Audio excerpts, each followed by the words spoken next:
আসসালামু আলাইকুম, welcome back to my channel. আশা করছি আপনারা সকলেই ভালো আছেন। আমি আল্লাহর রহমতে ভালো আছি। আজকে আমি আপনাদেরকে তৈরি করে দেখাবো ফ্রাইড রাইস রেসিপি। এখন আমার চ্যানেলটি সাবস্ক্রাইব না করলে করে দিবেন।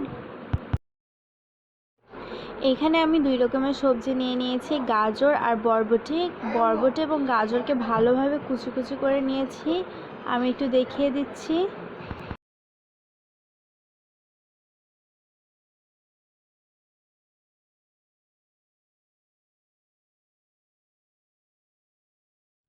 নিয়ে নিয়েছি বাঁধাকপি। বাঁধাকপিগুলোকে আমি এরকম করে কেটে নিয়েছি।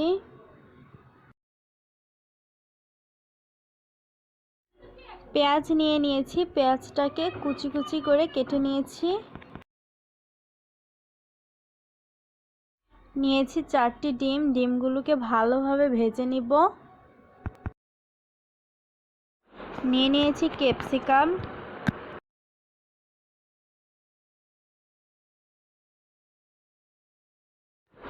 একটি হাঁড়ি বসিয়ে দিয়েছি। হাঁড়িটা গরম হয়ে গেলে আমি এখানে তেল দিয়ে দিব।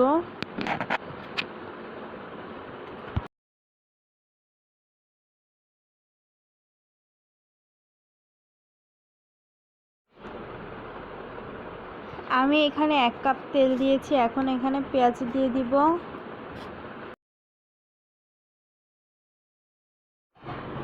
পেঁয়াজটাকে হালকা ভাজা ভাজা করে নিব। এখন এখানে 2 চামচ আদা রসুন বাটা দিয়ে দিব। পেঁয়াজ আর আদা রসুন দেওয়া হয়ে গেলে আমি ভালোভাবে নেড়েচেড়ে ভেজে নিব।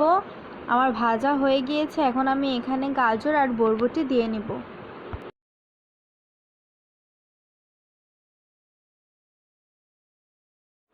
এখন এখানে দিয়ে দিব 2 চামচ লবণ। আপনারা আপনাদের স্বাদ অনুযায়ী দিয়ে নেবেন। দিয়ে দিব 2 চামচ সয়া সস। এখন গাজর আর বরবটির সাথে নেড়েচেড়ে মিশিয়ে নিব।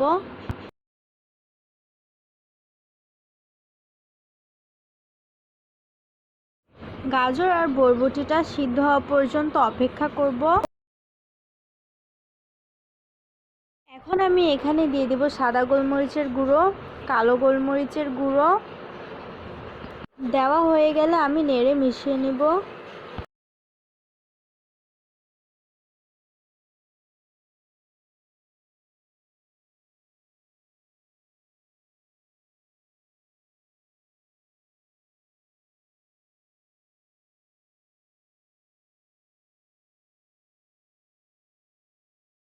এখন এখানে 10 থেকে 12টা কাঁচামরিচ দিয়ে দিব।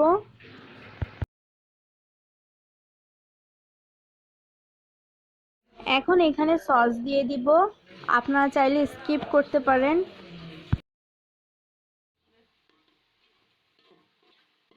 আমার গাজর বরবটি সিদ্ধ হয়ে গিয়েছে, মশলাও মিশানো হয়ে গিয়েছে। এখন এখানে আমি চাল দিয়ে দিব।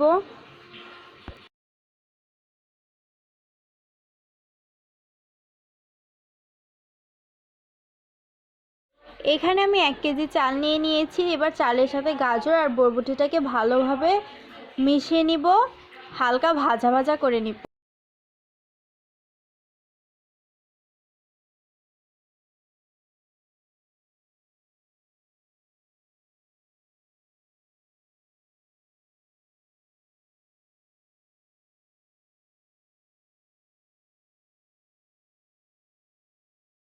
দেখতেই পাচ্ছেন আমার চালের সাথে গাজর আর বরবটিটা কত সুন্দর হয়ে মিশে গিয়েছে। এখন আমি এখানে দিয়ে দিব বাঁধাকপি।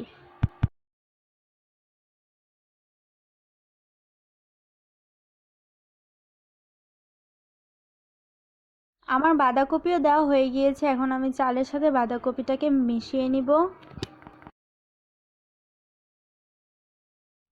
মিশিয়ে নেওয়া হয়ে গেলে আমি এখানে পরিমাণ মতো গরম পানি দিয়ে দিব চালটা সিদ্ধ হওয়ার জন্য।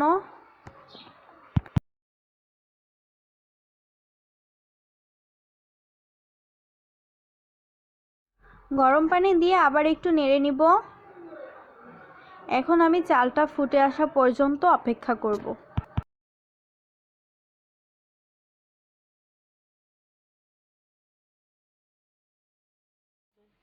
আমার চালটা ফুটে এসেছে এবং আমার রান্না কিন্তু প্রায় হয়ে গিয়েছে।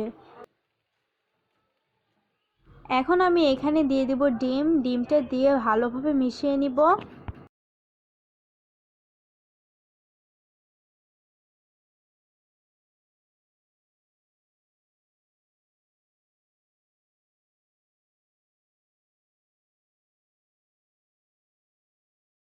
আমার ফ্রাইড রাইস তৈরি হয়ে গিয়েছে, দেখতেই পাচ্ছেন কতটা সুন্দর হয়েছে। আমি আপনাদেরকে পরিবেশন করে দেখাচ্ছি। আমার আজকের রেসিপি কিন্তু তৈরি হয়ে গিয়েছে, দেখতেই পাচ্ছেন কতটা সুন্দর হয়েছে। আশা করি আমার ভিডিওটি আপনাদের কাছে ভালো লাগবে। ভালো লাগলে অবশ্যই আমার চ্যানেলটি সাবস্ক্রাইব করবেন, লাইক শেয়ার এবং কমেন্ট করে আমার পাশে থাকবেন। আসসালামু আলাইকুম।